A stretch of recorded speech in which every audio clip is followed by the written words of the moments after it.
Finally, Milan couldn't take it anymore. She whispered softly, "Husband, darling is sleepy now." But Shenlang and her mother-in-law were still energetic, chatting about everything without stopping. Su Bebe flinched. "Oh no, it's over now." "Oh, is it that late already? You two go back and rest." Shenlang sighed inwardly. There were so many topics he hadn't had time to explore deeply with his mother-in-law. "Well, if Milan, my precious, has had enough sleep, that's fine too." As soon as they entered the room, Milan, completely naked, snuggled tightly into Shenlang's arms. She loved this moment, addicted to it. She mumbled, "Husband, I'm warning you, tonight we just kiss lightly and sleep, no other activities." "Okay," Shenlang agreed immediately. A moment later, Milan couldn't hold back anymore. She softly said, "Kissing is fine, but nothing more, okay?" "Okay," Shenlang nodded again. After another while, the two still couldn't sleep, tossing and turning. Milan whispered, "You can kiss other places, but we're still forbidden from doing anything else, okay?" "Okay, fine with me." Then, after a long segment, Milan turned over and climbed entirely onto Shenlang's body, mumbling, "Husband, maybe we should do a little more." And so, what had to happen happened, thud thud. Thus, normal days passed quickly like the wind, but happy days flew by even faster. Lately, Shenlang lived as if immersed in honey, so sweet that even his pores must be smiling. The only drawback was a slight backache and sore waist. Jin Milan stuck close to him, never leaving his side. Their life consisted of eating and sleeping and eating, exactly like paradise. On the other side, the chubby Jin mutant swore he would lose weight to become handsome. Every day, he ate according to Shenlang's diet plan, ran 20,000 meters, and practiced martial arts like an ox. The simple reason was a trauma caused by being stabbed by Juning last time. While the whole family ate delicacies, they only drank plain water to get by. Time continued to pass like this. Shenlang only stayed home for exactly 5 days. After that, they, along with Sword King Lai Tangyu and his wife, Grandmaster Landau, and Tang Yan, boarded a ship and set sail, heading straight for a secret island. The boat sped along rapidly. Standing on the deck, Shenlang looked into the distance with a heavy heart, wishing he could turn back time to stay with them forever. Unfortunately, his work was unfinished, and he could only stop for 5 days. The sea area had countless small islands. The islands off the shipping routes were almost never set foot upon, frighteningly quiet. Shenlang named this island Nirvana Island. Upon setting foot on it, one could see vast primeval forests. Going deep inside, a huge clearing suddenly appeared, as flat as a drill ground. This place had been secretly prepared by Shenlang for a long time. He stood high above, observing. Below, someone waved a flag and shouted loudly, "Attention! Left turn, turn." As soon as the command finished, 3,900 people turned chaotically, some turning left, some turning right, looking like a market in chaos. Everyone was thin and pale, but their eyes were bright and quick. Shenlang chuckled to himself, these are truly the ones with empty bloodlines. This was also Shenlang's secret weapon to crush the Kang army, destroy the Crown Prince and Third Prince Ning Kai, and establish the Nirvana army. They hadn't completely transformed yet, but the time was fast approaching. The truth was that the 3,700 people stolen by the Hidden Argent Society and the factions of the Crown Prince and Third Prince were all defective goods.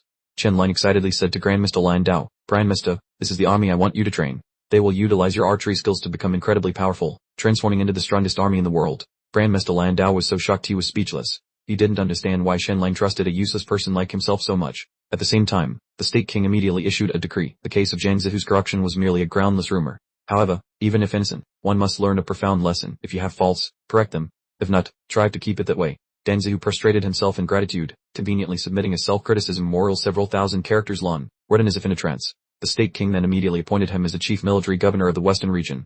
Thus, this proud son of heaven finally achieved his life dream.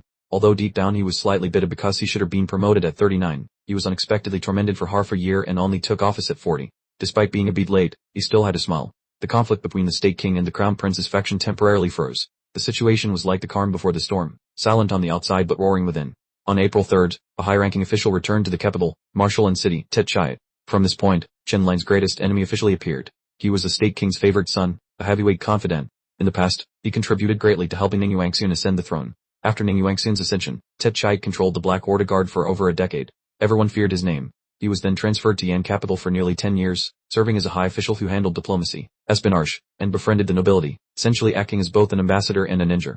The State King sent him away for training and upgrading because, despite its strength, the Black Order Guard was only a subordinate force. To enter the center of power, he had to break free from that shadow. Now returning, he officially stepped into the core power structure of the Yu Kingdom. Frankly speaking, the new boss had entered the game. "Your servant greets your majesty." Tet Chiat knelt and cowed out to the ground. The State King got straight to the point, without beating around the bush. "You are quite close to the Hidden Argent Society, aren't you?" "Hit right on the mark," Tet Chiat immediately replied. "Yes, we were very close before. The Black Order Guard once cooperated closely with the Hidden Argent Society, especially in handling the Jin family. The two sides coordinated well." The direct question made him feel secure because the State King still trusted him. The State King asked further, "What do you think about Shan Yao arranging a political marriage with the martial prince of the empire?" Tet Chiat replied without thinking, "I did not approve. I wrote letters advising against it before, but no one listened. Now that the marriage has fallen through, I have to say Shenlang did quite a job." The State King pressed further. And what about the enmity between you and Chen Lang? Everyone knows he once declared he would destroy the Tet family. Tet Chai calmly said, whatever he wants, I will meet him. The State King thought to himself that these two were a classic example of deep-seated animosity. The State King suddenly changed the subject. What about Ningjang? This question made Tet Chai pause, then shake his head. I don't know. The State King continued, if you are the chief military governor of Yu, and Ningjang is the commander, how would the two of you cooperate? Tet Chai had answered concisely, public business follows public rules. The Rever Warder does not interfere with world order. The State King nodded, all right, you may withdraw. Your family must be anxiously waiting for you. Tet Chai cowed out again. Then, he quietly left behind a gift brought back from Yan capital. Lai Zhan thought to himself that not everyone had the right to give a gift to the State King. Only true confidants were allowed to play this card. After that, he left the study. As soon as he arrived home, the third prince Ning Kai was already sitting and waiting for him. His daughter Tetsu and son Tetban were also present. The atmosphere in the house was as joyful as winning the lottery because this time they gained immensely, holding 3 out of 5 military governor positions in the entire kingdom. It was truly a huge gain. The third prince stood up, clasped his hands, and said, Lord Zhu has arrived. Du Qi formally clasped his hands and replied, greetings, your highness. After exchanging greetings, Du Pan couldn't contain his excitement. Father's return to take power in the capital means he might enter the Privy Council in a few years. Prince Ning Kai's retirement is clearly saving a spot for him. Despite the grand sound of this, Du Qi merely glanced at Ning Kai, seeing his arrogance and self-satisfaction. He calmly said, your highness, don't celebrate too soon. The succession struggle is still in a weak position. This statement stunned Zhu Pine. How can that be? We just had a major victory, seizing 3 governorates. Du Qi smirked. It's exactly because of the major victory that we are in greater danger. His Majesty suddenly promoting the third prince is a move to push us into a confrontation with the crown prince and protect Ningjang at the same time. Hearing this, everyone present was stunned, as if struck by lightning, completely unable to believe it. Zhu Pan still tried to argue. Without Chen Lang, Ningjang is just a good for nothing. Du Qi interrupted coldly. The person who says that is a good for nothing. The atmosphere instantly froze. He continued to analyze. Although His Majesty is open-minded, 20 years of accumulated issues require a diligent and resolute successor to clear up. Ningjang is exactly that type, persistent, stubborn, and thorough in his work. He performed very well before becoming the heavenly Yu imperial governor. Then Zhu Qi pointed out a mistake. Zhang Yao was too impatient, daring to openly demand marriage alliances with the great Yan royal family. What does His Majesty think of the third prince doing that? I told him to let me handle the great Yan matter. There was no need for a display. Moreover, in terms of relationships, how can we possibly compare to the Zhu family? He concluded, the key to the succession struggle lies on the southern Europe battlefield. Nengangao appears neutral, but when a decision must be made, he will side with the crown prince. Soon, the crown prince himself will head south. If he wins, his position as crown prince will be unshakable. If he loses, the biggest dangers lie in the north and west. Therefore, we must focus military power, avoid political infighting, secretly control the army, and closely watch Shenlang because he can course change at any time. After hearing this, Du Pan asked coldly, Father, do we need to use our Fu to mountain connections to eliminate Shenlang? Du Qi didn't hesitate. The better if he can be killed. This person is the biggest threat to the Zhu family. The following day, the court was taken again. The king summoned Ninggang, the great governor of Tanbei, back to the capital to lend to the Shanshu department, while the third prince Ning Kai took over the position of great governor of Tanbei. Furthermore, the king upgraded the Tanyu central governor's office to a great governor's office and appointed Zhu Qi as crown prince's junior protector concurrently serving as great governor of Tanyu. This series of changes caused the officials to reel, and the crown prince's faction turned pale. What is going on? The Zhu Qi being favored to this extent, upgrading the governor's office and granting a position close to the crown prince clearly paved the way into the Privy Council. Perhaps Prince Ning Kai truly kept the seat for him. In fact, upgrading Tanyu was reasonable, as it was the capital and other countries had done so long ago. Ning Yuanxian had avoided it previously due to past trauma. This promotion of Zhu Qi was not only a show of petty reliance but also a subtle reminder, I grant you power, but you must stand on my side, not Ning Kai's. As for the relationship between Shenlang and Zhu Qi, the king chose not to dwell on it. One was someone he trusted completely, the other was a long-time confidant. He knew Zhu Qi was close to the great Yan royal family and felt slightly uncomfortable, but couldn't fault him. Unlike Zhang Yao, Zhu Qi was a core confidant. One was a troublemaking genius, the other was a powerful authority. The king stood between 2 ticking time bombs. On the 9th day of the 4th month, Ning Yuanxian personally led the grand army south. The king thought to himself, this day has finally come. For this day, Shenlang had managed to gather 5 million gold taels. For this day, the king dared to turn against the hidden source society, even accepting pushing Shenlang out of the capital to stabilize the rear. All the gold was converted into food, laborers, fabric, and medicine. Logistics had departed 2 months earlier. Before the army even left, supplies had already reached southern Europe. Now, 80,000 troops set out, stretching like a sea. The presence of officials and even retired elders to bid them farewell demonstrated the importance of this battle. Looking at the enthusiastic army below, the king was filled with passion. He raised his wine cup and shouted loudly, on the day you return victorious, I will stand here to welcome you. The 80,000 troops roared in unison, shaking heaven and earth. The Yu kingdom will surely win. Long live His Majesty. Long live, long live, long live. Nin Yuanxian then raised the wine bowl, finishing every drop in one go with extremely decisive poise. As soon as the bowl was empty, the sovereign immediately tossed it onto the ground without hesitation, shattering it with a powerful, crisp sound. Nin Yuanxian shouted loudly, the farewell toast is complete, the great army sets forth. The order echoed like thunder. The 80,000 soldiers immediately moved, surging south like a flood breaking a dam. The demeanor made it clear they were not going on a trip but undertaking a grand mission. At this time, the stretched-thin army had not yet fully subjugated the barbarian tribes. But when Nanganao led 80,000 soldiers to join forces with Jolin, the total strength jumped to 130,000. Furthermore, behind them were more than 200,000 civilians transporting food supplies, creating a long and continuous logistics line. It truly felt like the entire nation was throwing itself into the war. This was no longer just a small battle. It was a war that would decide the nation's fate. Losing meant complete ruin with no chance of recovery. The most recent war of this scale was the Wuyu conflict. At that time, thanks to the incident in Nanju, Yu miraculously turned the tables. After winning, they enjoyed nearly 20 years of stability and rose to become a major power in the south. This time, as Nin Yuanxun stood amidst the great army, he held only one belief in his heart: destiny was on his side, and this battle must be won. Switching to Nirvana Island, Chen Lang sat leisurely up high with Lan Dao and the bickering pair of Lai Tangqiu, observing the waste products practicing below. He inwardly thought to himself how good of an actor he was. The Hidden Yuan Association actually believed he was just gathering people without any bloodline. In reality, he had been secretly collecting people for months. After acquiring over 2,300 individuals in the capital, he sent people to search everywhere. Instead of making a fuss with public recruitment, he split his forces to infiltrate individual homes, immediately taking people away upon discovery, swift, efficient, and completely secretive, waiting for the Nirvana army to gain fame before recruiting openly. Sorry, Chen Lang wasn't that naive. Doing so would be equivalent to waiting for others to snatch everyone away. He sent hundreds of people everywhere and even allowed the Hidden Yuan Association and Black Order Tower to interfere. As a result, 3,700 people were snatched away, while what outsiders saw was merely a show. Once a performance started, he carried it through to the end. It was so realistic that Qi Jinsi and the Heavenly Tao Association also fell for it completely, carrying lists and scattering gold to recruit people door to door. Chen Lang even injected a special substance that made the serum resemble that of true spiritual bloodline carriers. From the outside, it looked so similar that even experts would furrow their brows, but the essence was vastly different.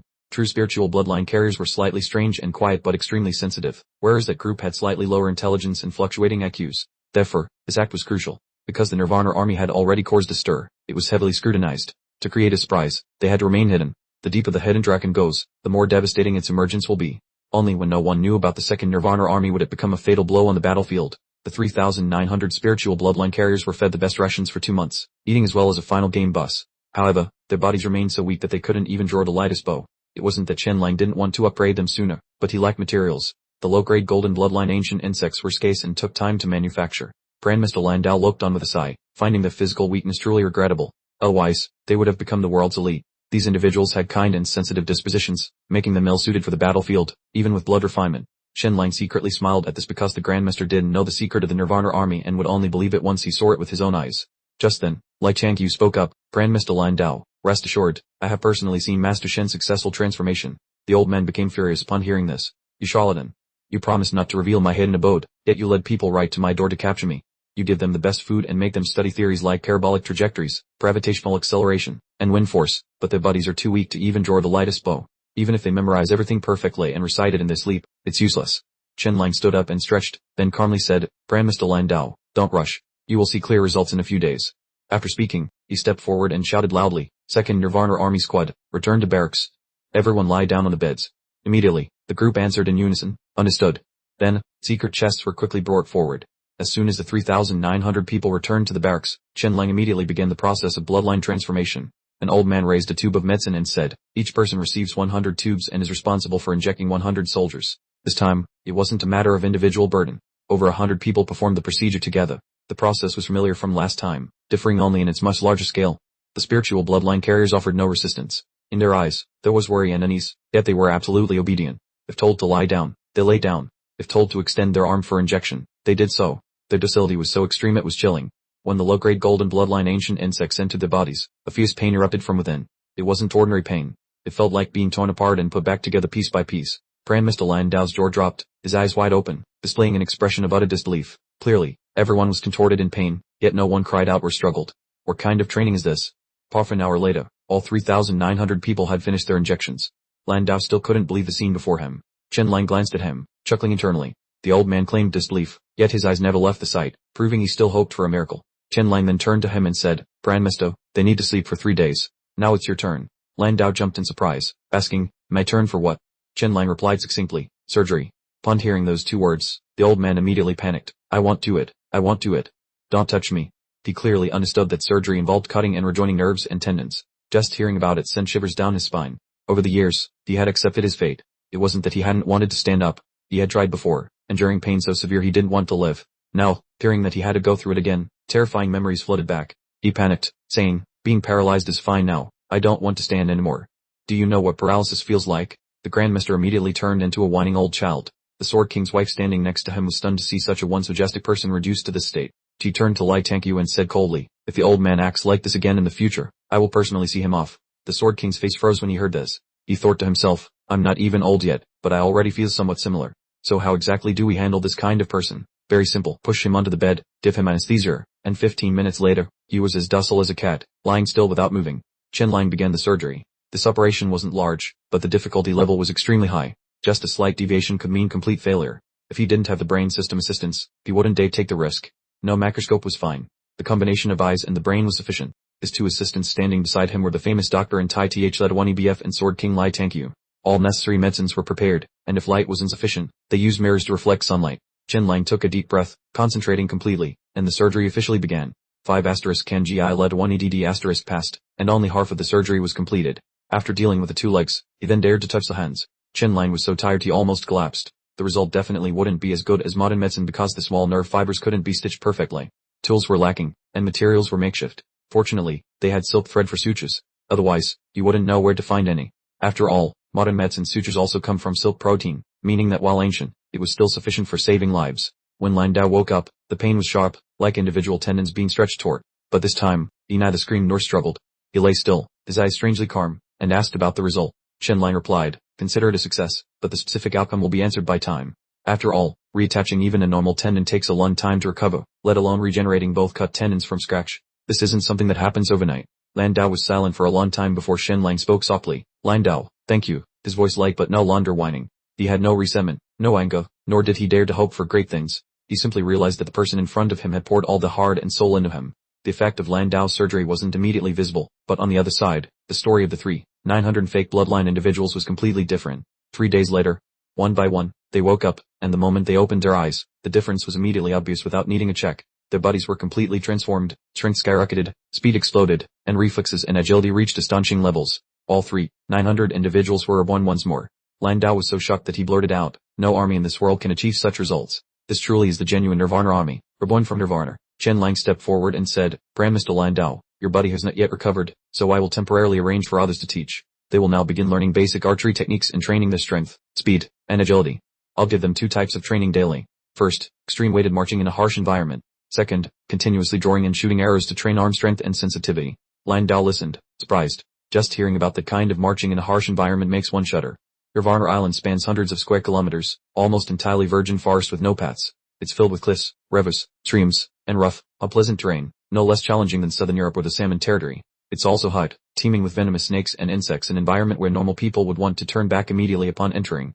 The training order rang out. The first march requires carrying 200 katas over a distance of 350 miles within 2 days and 2 nights. After 2 days, exactly on time, I will wait here. Anyone who has not returned to camp when the sun rises will be immediately dismissed from the Nirvana army. The command finished with a resounding echo, as if pounding into the ground. The 900 people, carrying 200 katas on their backs, simultaneously marched north. They had to walk to the northernmost part of the island and return, completing a total journey of 350 miles in 48 hours. Lan Dao thought in horror. The problem is there are no paths. Ahead are only rivers, forests, and steep cliffs. They have to find their own way. Each person carries a bow and crossbow, yet they haven't even finished learning basic techniques. For new recruits, this isn't training. It's a hell-level survival challenge. Yet, none of the 900 people spoke up or objected. They just silently obeyed.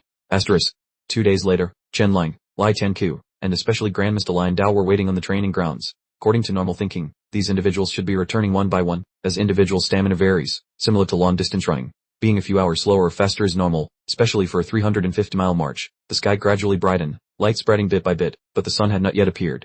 The atmosphere began to feel heavy. Chen Lang frowned, a feeling of unease rising within him. Why hadn't anyone returned yet?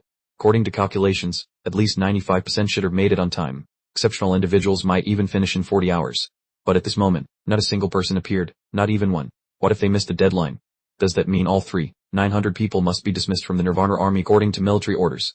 Doing so would be equivalent to eliminating the second Nirvana army, but if he didn't, the first command would become a joke, and military discipline would lose its soul. The sky brightened further, and the sun was about to emerge. Even the ever-confident Chen Lang felt his heart sink at this moment. Had this venture truly failed?